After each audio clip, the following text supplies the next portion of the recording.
Mrs. Barclay, your tea?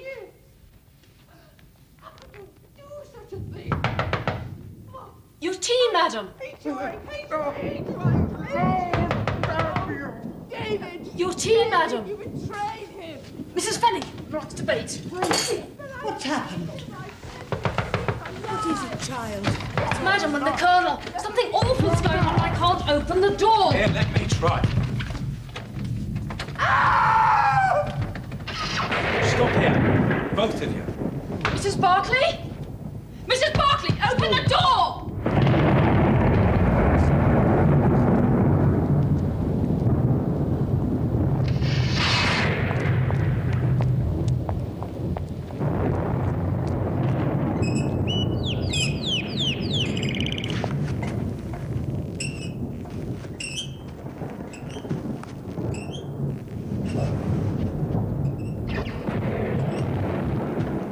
Open the door!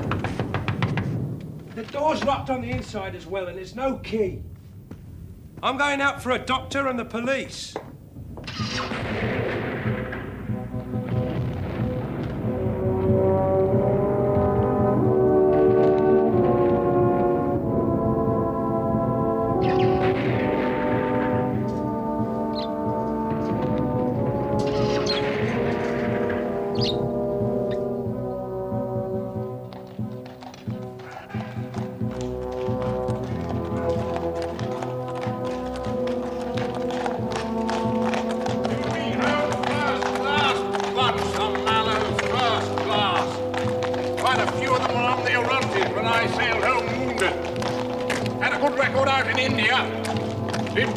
During the mutiny.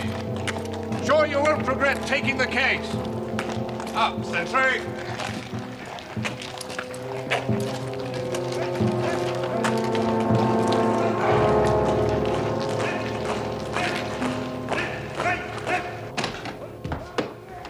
Dr. John Watson, formerly medical officer attached to the Royal Berkshires, now in civilian practice. Murphy, second in command, temporarily in charge of the Royal Mallows following the tragedy of our Colonel's death. And this will be Mr. Holmes. Please.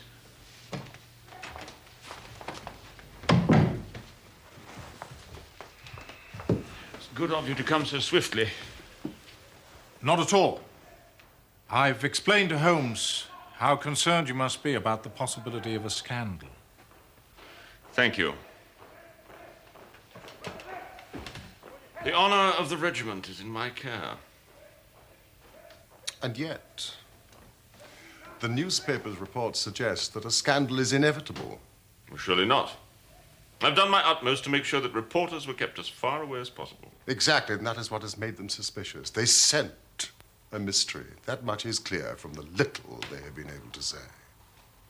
Well, surely it would be wrong to repeat, to draw attention to... Quite. You see how much we need your help, Mr. Holmes.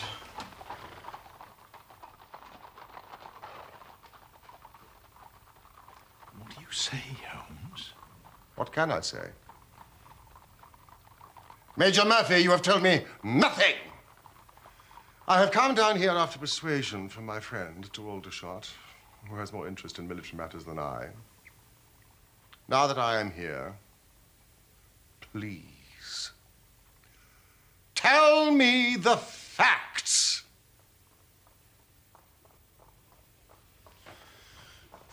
The commanding officer of this regiment, Colonel James Barclay, was found dead in his villa at about 10 o'clock the night before last. The body was found by Private Bates, his batman, lying in the morning room. There was a ragged cut 2 inches long in the back of his head, which had evidently been caused by a violent blow from a blunt instrument. And upon the floor by the body was a singular hand-carved wooden club.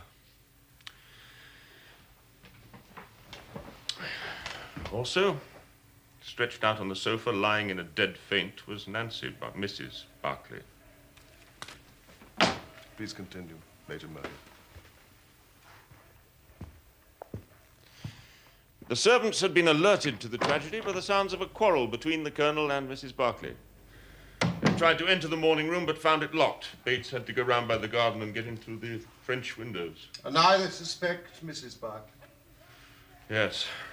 But she is quite incapable of such a dreadful act. I have been the late Colonel's second in command for a number of years. I've come to know Nancy Barclay well. Of course.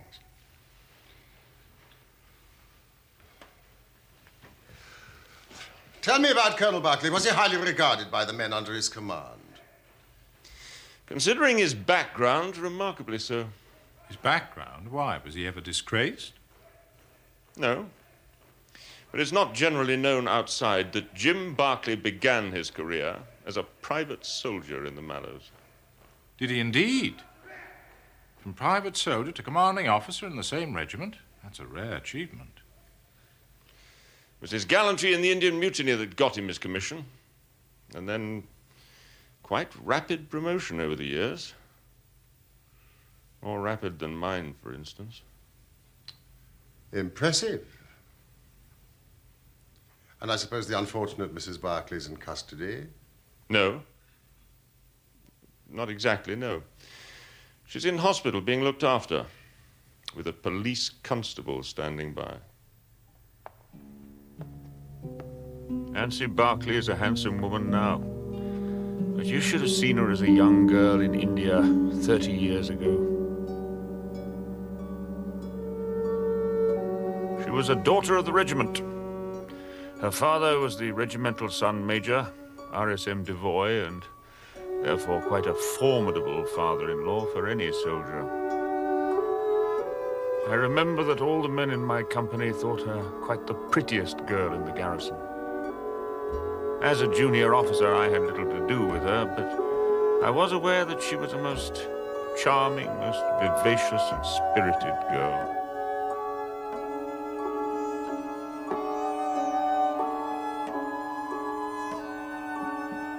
It was quite understandable that Barclay was not the only man in the regiment who sought her hand. But in the end, he was the one she chose.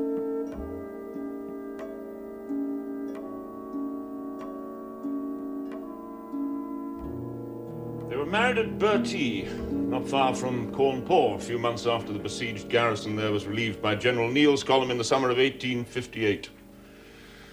Shortly after the marriage, Sergeant Barclay got his commission as expected. Must have been difficult for the Barclays at first. NCO promoted from the ranks, married to a regimental sergeant major's daughter. Yes. I believe there was some little social friction. But Nancy carried it off with dignity and charm, and they gained acceptance in no time. Barclay's career flourished, and the regiment returned from India some 5 years ago.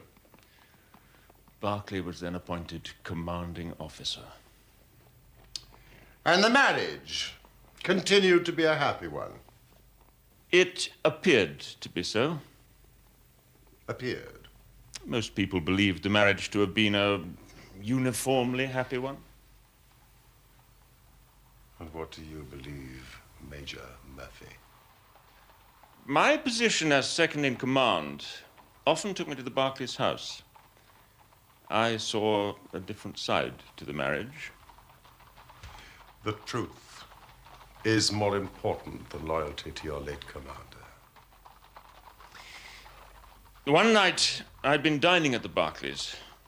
It wasn't until I reached the end of the drive that I realized I'd left my cigar case in the dining room. I went back. The front door was still open. Jane, the maid, was in the hall. I'm glad you're still here. I've left my cigar case on the table. I think the Colonel and Mrs. Barclay have gone to bed, sir. Oh, for goodness sake, James! Confess that! Who is it? Who? Let go of me! You are hurting me! Tell me you love me, then. Me and nobody else. Do you hear? Do you hear me? Oh, would I have married you if I didn't? I don't know. Sometimes I wonder.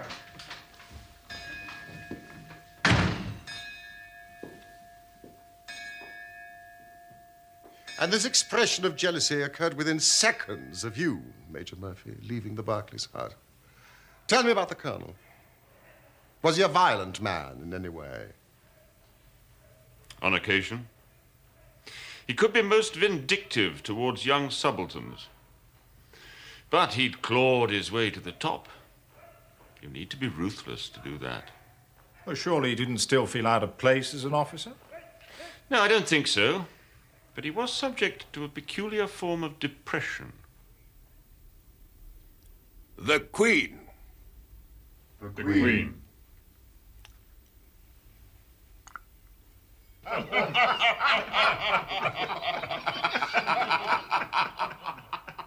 Sometimes, when we were discussing old campaigns, Crimea, Mutiny, Afghan War, the smile would often be struck from his mouth as if by some invisible hand.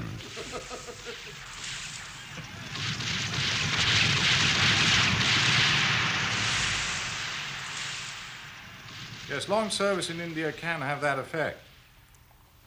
I saw that when I was in the Berkshires. You mentioned a carved wooden club found by the body. One of the Colonel's Indian souvenirs.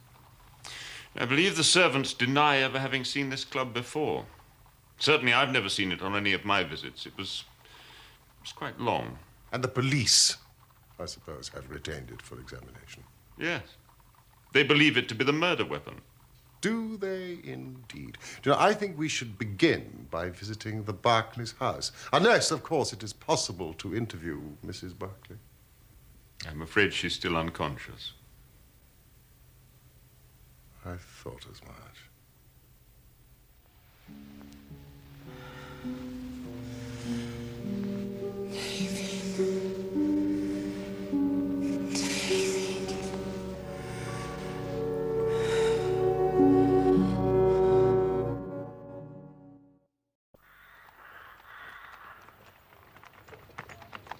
What a beautiful morning.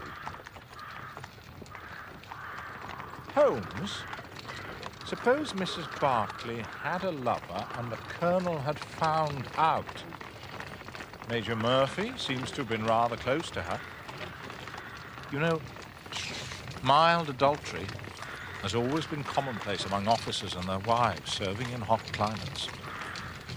Thank you, Watson, for educating me in military morality. If there had been anything between Major Murphy and Mrs. Barclay, would he have related the incident of his forgotten cigar case?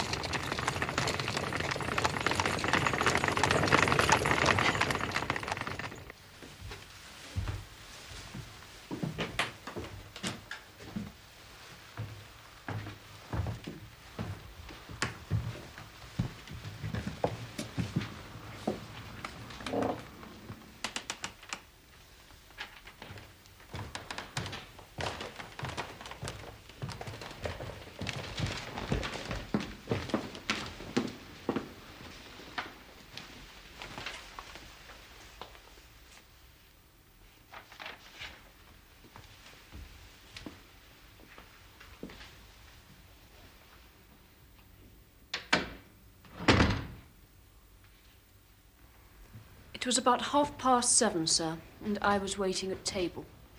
Once a month, Mrs. Barclay spent the evening doing charity work in Aldershot.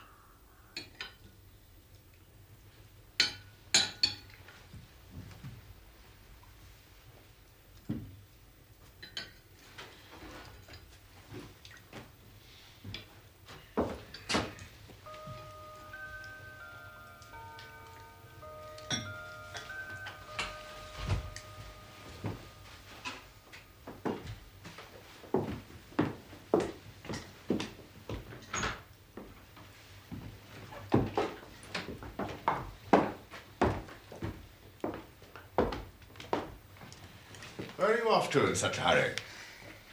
Well, the distribution of old clothing starts at 8 o'clock. And I promised Anne Morrison I'll be at the Mission Hall on time. Well, if you want to catch some filthy disease from a lot of flea-ridden dino-nuts, I suppose that's your affair. I believe in putting back into life as much as one gets out of it. We've been fortunate with our lot. Others haven't been so lucky. Don't be late back. Of course not.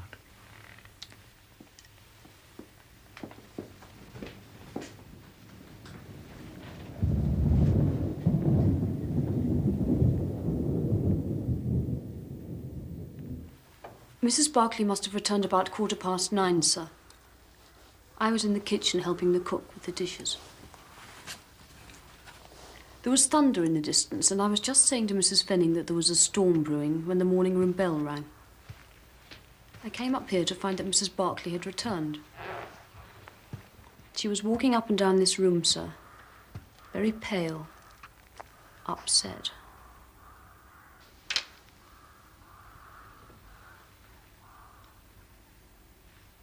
She looked awful, sir.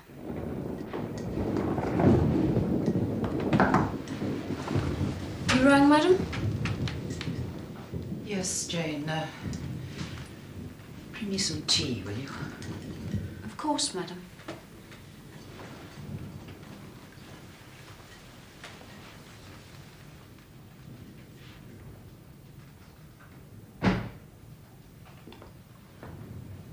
Jane, is that you?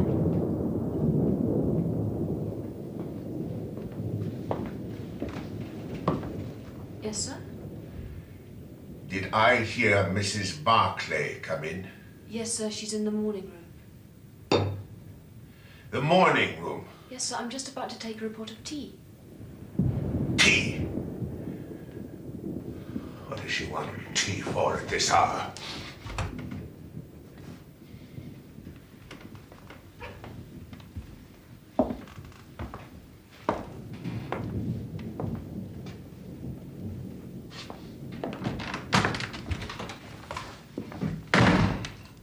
And that presumably was the last time that anyone saw Colonel Barclay alive. Yes, sir.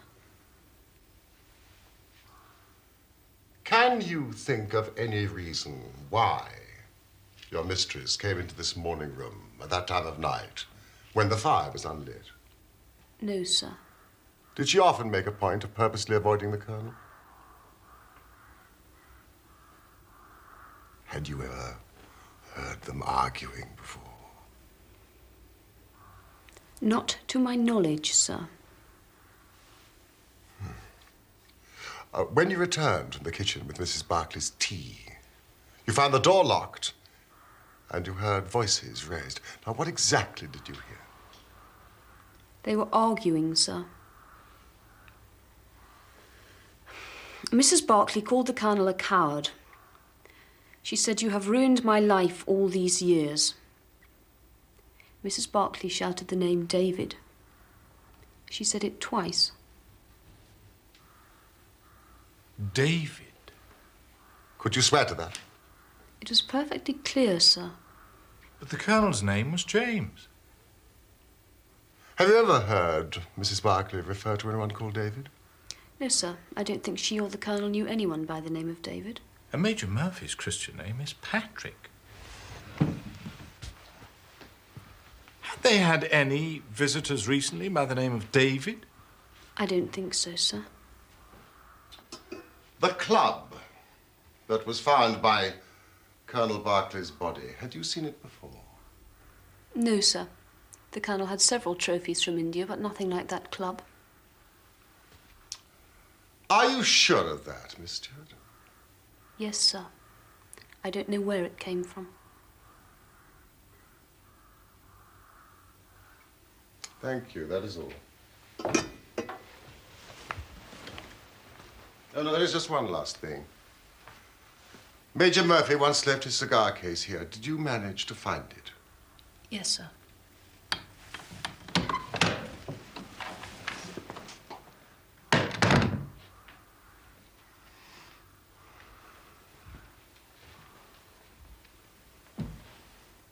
The Colonel was lying down here, sir.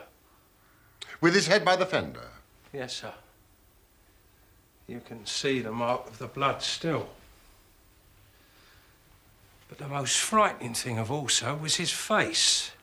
His face? When I rolled him over, I almost fainted away to look upon it. It was all contorted, screwed up, with the most horrible look of fear and terror. As if he'd foreseen his own death? Quite possible, sir. Thank you, Bates. What apparition, what monster was it that could have frightened the Colonel so? Not Nancy Barclay, for sure. This door was locked shut, sir, and what's more, the key was missing. Missing? Yes, in the end we had to send for a locksmith to open it. You have made a thorough search for the key.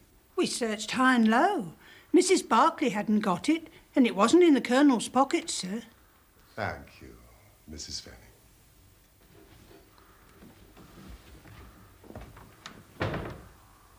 Watson, if the key was not in the door, and neither Mrs. Barclay nor the Colonel had it, then there must have been a third person. exactly, who either entered or left through those windows.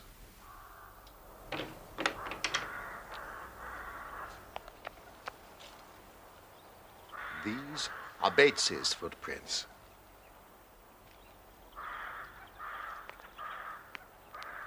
And these are the footprints of someone else. Someone has recently crossed this lawn. The marks are just visible.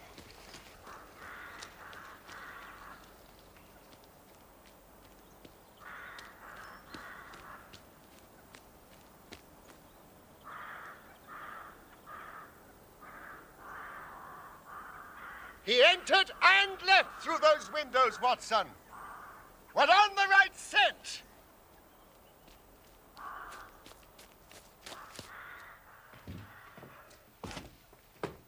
Watson, look at this. What is it? Our intruder had a somewhat unusual companion. It's a dog, isn't it? Somebody's dog. Who ever heard of a dog running up a curtain? What about a cat, then? These paw marks are not those of a cat, not of a monkey, nor of any creature that we are familiar with. I would think from hind foot to forefoot, at least 15 inches. Add to that the length of neck and head. You have a creature of no less than 2 feet. More if there's a tail. And the length of its stride is odd. It indicates a creature with a long back and short legs. Something like a stoat or a weasel? We also know that it is carnivorous. How can you tell that? Well, you see, what made it run up the curtain? A canary. Exactly. Then what was this beast?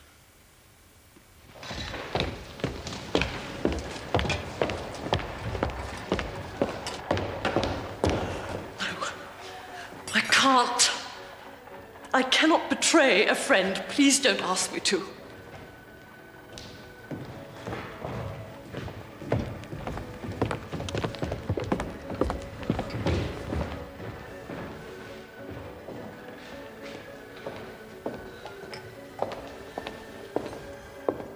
Miss Morrison.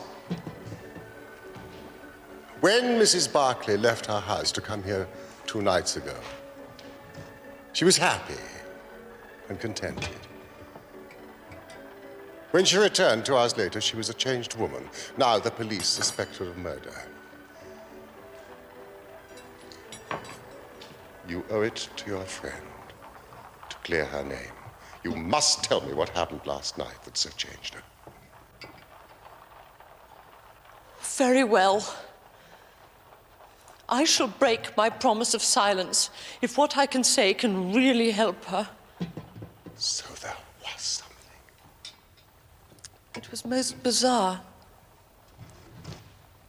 I should explain that we come across all sorts and conditions of men here. Yet the other night I saw the most extraordinary creature I have ever seen.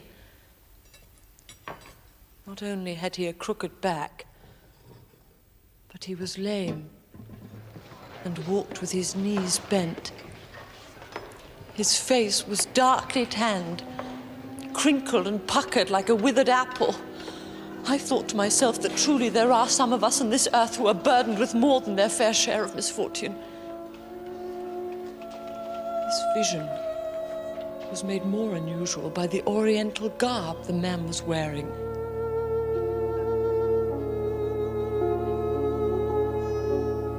I pointed this person out to Nancy as someone especially deserving of help.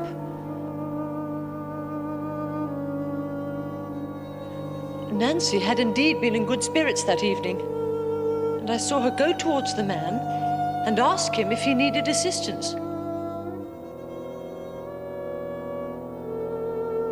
It was now that a change came over Nancy.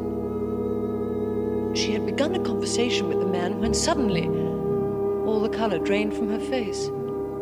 She looked as though she had seen a ghost. The man, too, seemed to be strangely affected by the sight of her, and I saw him gesticulating wildly. Well, Nancy and the man went to a quiet corner of the hall, and they talked together for a few moments or so before I heard an angry shout from the man and saw him storm out, waving his fists in the air.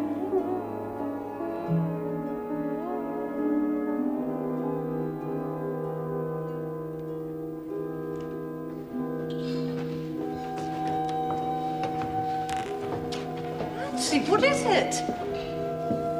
Are you all right? Who was that poor creature? Oh, it's an old acquaintance of mine, fallen on hard times. Promise me, Annie, you won't say anything about this to anyone. Promise me. Of course I promise. If you so wish. Thank you. And the identity of this man? I thought you might ask me that. Well, after this terrible happening, Nancy left. I naturally made a few inquiries among some of the regulars. Such an unusual-looking creature has, of course, attracted attention. It appears he is an old soldier recently back from India. And no one knows anything else about his background, except that he makes a living by entertaining the troops.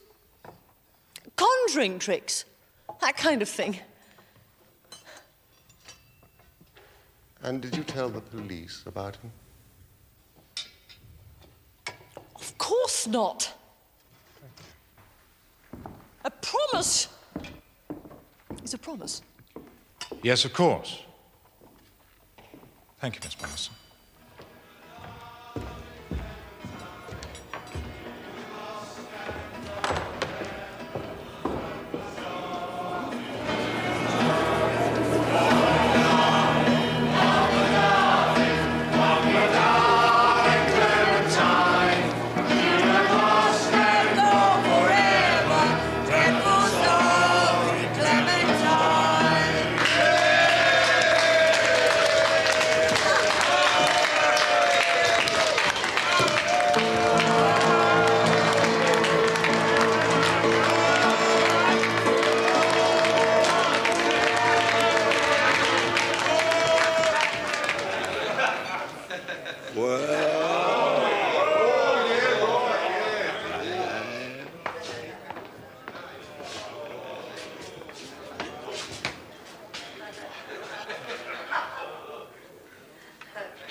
That is our intruder's four-footed companion.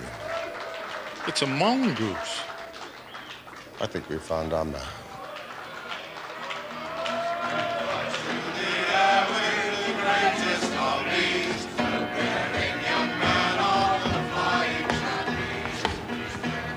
Mr. Henry Wood, I believe, native India.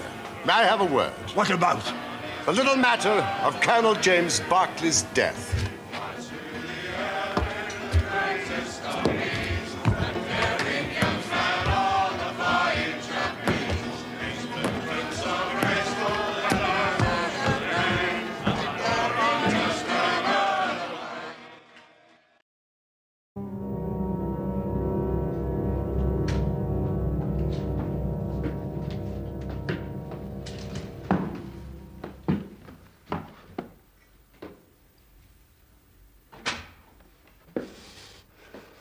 She is innocent.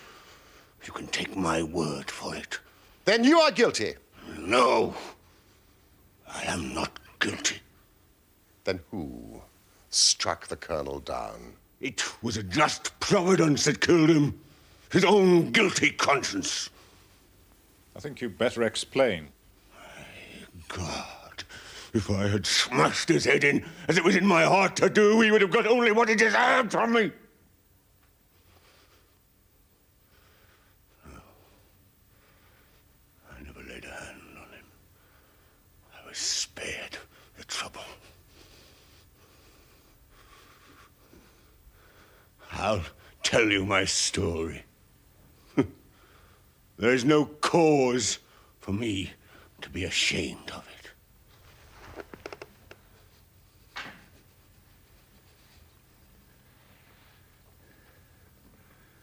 You see me now, with my back like a camel, and my ribs all awry. But there was a time when Corporal Henry Wood was the smartest man in the Royal Mallows. You were in the same regiment as Colonel Barclay? Oh, yes. But he was Sergeant Jim Barclay then. We were in the same company. And we had something else in common. We were both in love with the same woman, Nancy Devoy. Yes, the daughter of the regimental sergeant major. Yeah. There were two men who loved her. But only one whom she loved.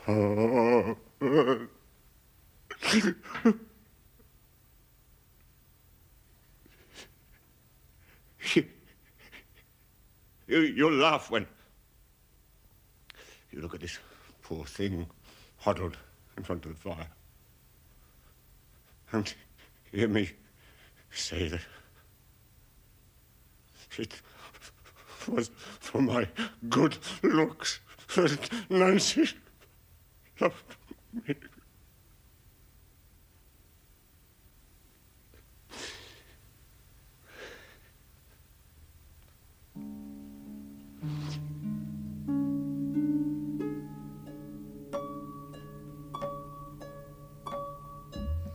I was the one she loved, all along. But although I had her heart, her father didn't approve of me.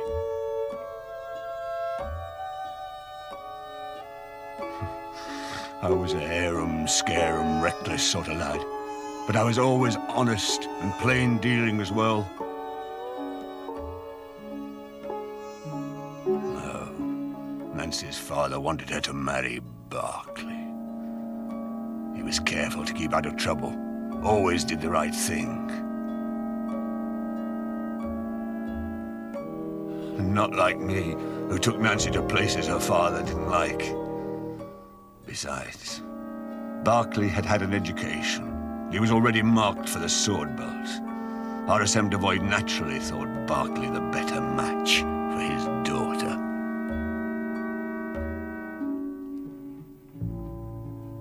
But she remained true to me. And we would have married had it not been for the mutiny. Why did Nancy Devoy not marry the man she loved? It was monsoon time, 1857, when the sepoys rose up against the British. The regiment was shut up in Bertie. There were 10,000 rebels round us, pinning us down like terriers round a rat cage. We run short of food and ammunition, and we had to communicate with General Neal's column that was moving up country. It was our only chance to get help.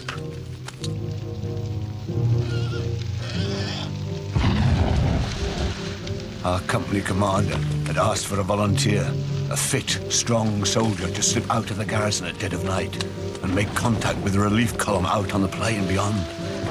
Like a fool, I volunteered. It was a dangerous mission, all right. There were 1,000 lives in peril. But I was thinking of only one of them.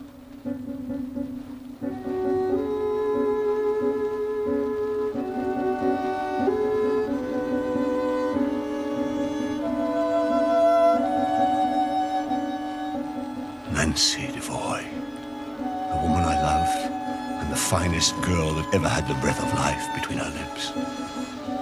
Saying goodbye to her was the hardest thing.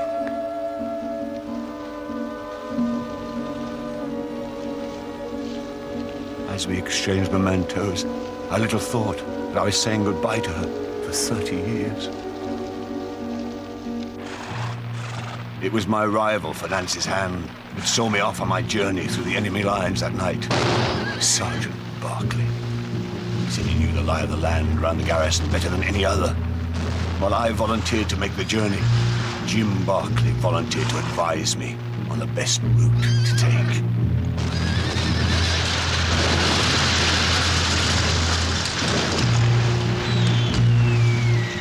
So, just after 10, while my comrades gave me covering fire, I set off.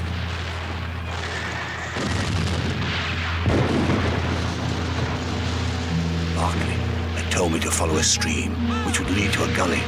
This, he said, was the safest way downhill. His directions were perfect, and soon I was wading through icy water that only the day before had been snow in the Himalayas.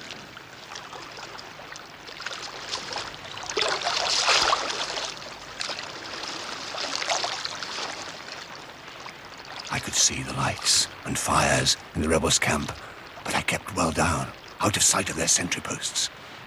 I came to the gully and thought I was safe.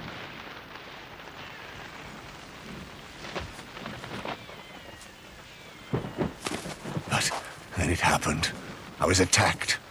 Something hard cracked down on my head, and everything spun round. When I came to, I was trussed up like a chicken and hanging from a tree. My arms felt as though they were being wrenched out of their sockets. I didn't mind the pain, but I was sick at heart for having failed in my mission. What would be the fate of those I had been trying to save?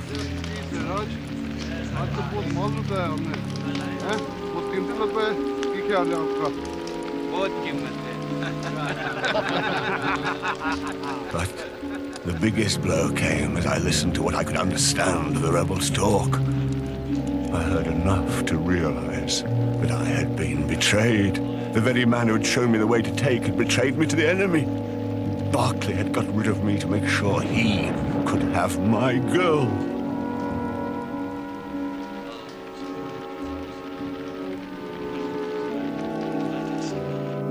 Now, you know what James Barclay was capable of.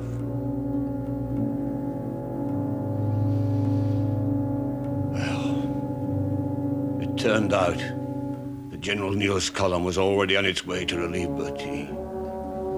The rebels were retreating. They dragged me away with them. I was tortured. Tried to escape. Was tortured again. It was to be many a long year before I saw another white face.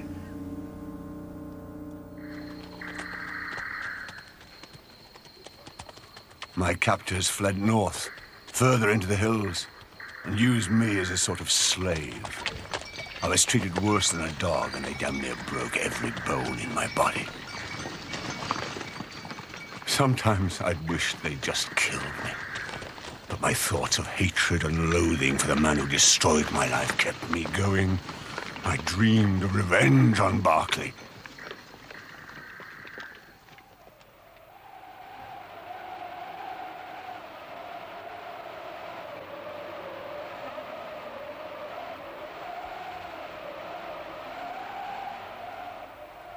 One day, some Afghan tribesmen murdered the rebels who held me prisoner. They left me for dead too. But by a miracle, I still lived.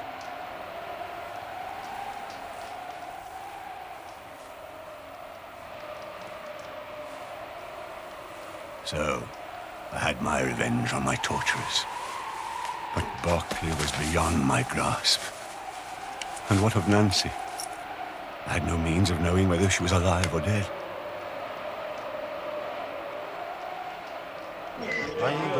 I wandered back to the Punjab and lived among the natives, picking up a living by the conjuring tricks I'd learned from the street magicians. What use was it for me, a wretched cripple, to get passage back by ship to England and make myself known to my comrades in the regiment? Even the desire to have my revenge on Jim Barclay didn't make me go. And why? I'll tell you straight. I preferred my Nancy and my old pals in the Royal Mallows to go on believing that Harry Wood died a hero's death, with a straight back, and see him crawling about the world, more like a chimpanzee than a human being. But you did return. And to Aldershot, where your old regiment was stationed. Why? I just wanted to see the old country once more before I died. I saved what I could. And eventually, I got a show.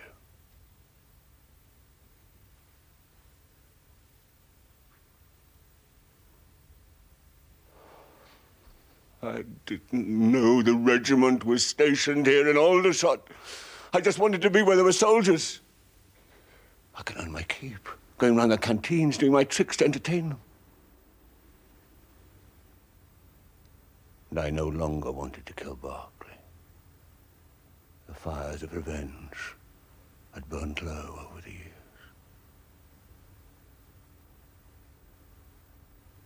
Until I saw her.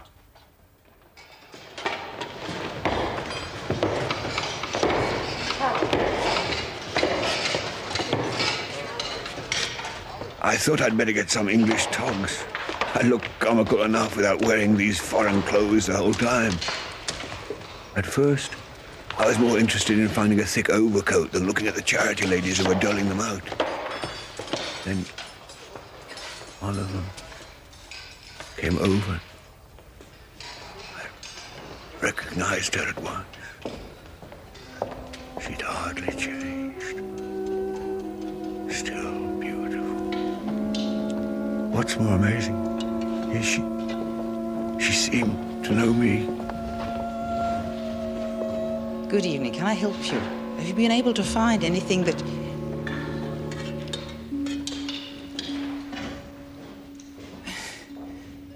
I'm sorry, I thought Nancy, it is me. Harry, don't be afraid. I thought you had been dead these 30 years. I have been.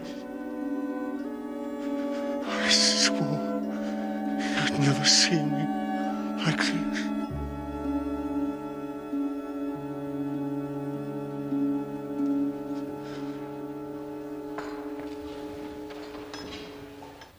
We spoke for a moment or two together. I told her some of my story. I should have spared telling her that her husband was a traitor, but it all came pouring out of me, 30 years of hate.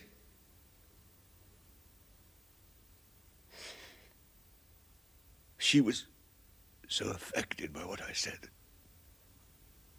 I couldn't stand it. I went outside. Then I saw her come out of the mission, and I followed her home. I saw her go into their house. A light came on. I saw her sitting in a chair. And then he came into the room. James, I want to talk to you. What are you looking back for? Don't be back late. No. I said, don't be back late tonight. I have to talk. You've been with someone. No, You have been with someone. David, I've asked you before. Who is it? Who is it? You don't know. I saw him. Your own comrade, didn't you? You've ruined my life. All these years. All these years. Oh, how could you do such a thing? It was evil. No, I hate you! I hate you! I hate you! No, damn! To see him lay a hand on her made me mad with anger. My feelings overcame me. No. David! David, you betrayed him. It's not true. But he's alive, I tell you, I've seen him. You're alive.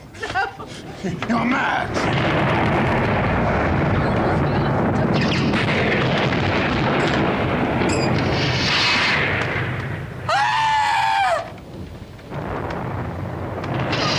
He looked as I have never seen a man look. I read death on his face as plain as anything. The bare sight of me was like a bullet through his guilty heart.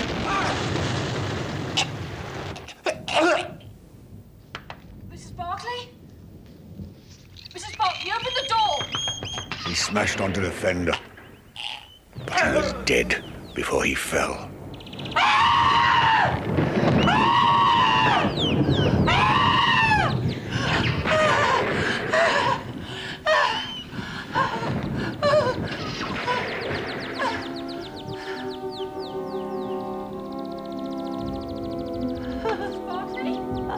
Mrs. Barclay, open the door!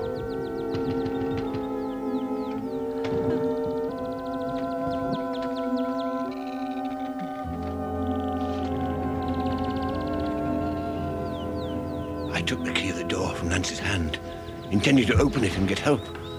Then I thought it better to get away, for things might look black against me. In my haste, I thrust the key into my pocket, whilst I was chasing Teddy, who escaped from his box and run up the curtain. Teddy.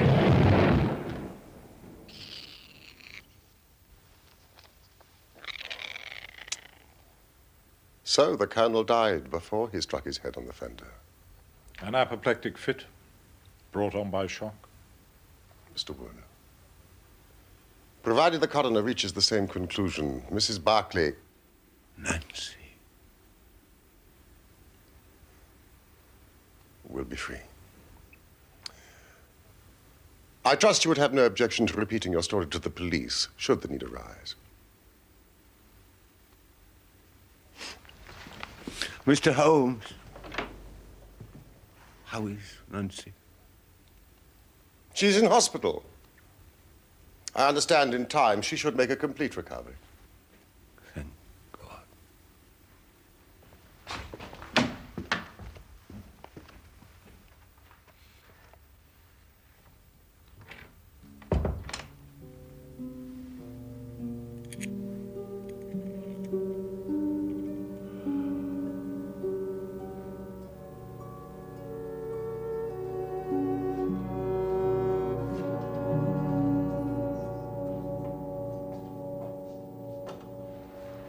Oh, Annie, how lovely to see you. You're better.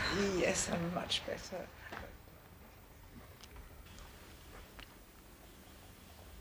Holmes, there's just one thing I don't understand. If the Colonel's name was James, and Wood was called either Henry or Harry, then who the deuce was David? Ah, my dear Watson, that name David should have told me the whole story. Had I been the ideal reasoner, which you are so fond of depicting, but alas, my powers of deduction failed me. You see, David, in this case, was evidently used as a term of reproach. Reproach? Don't you remember how King David sent Uriah the Hittite into the forefront of the battle to die so that he might steal his woman Bathsheba. I think you'll find the story in the first or second book of Samuel. My Old Testament is a little rusty.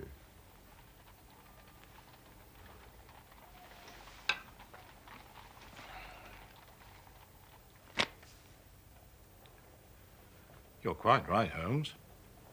Second book of Samuel, chapter 11, verses 14 to 17. You appear to have looked it up yourself. Since we returned home from Aldershot. How did you know? You used this bill for our meal at Waterloo as a bookmarker, did you not? Excellent, Watson. Elementary, my dear Holmes.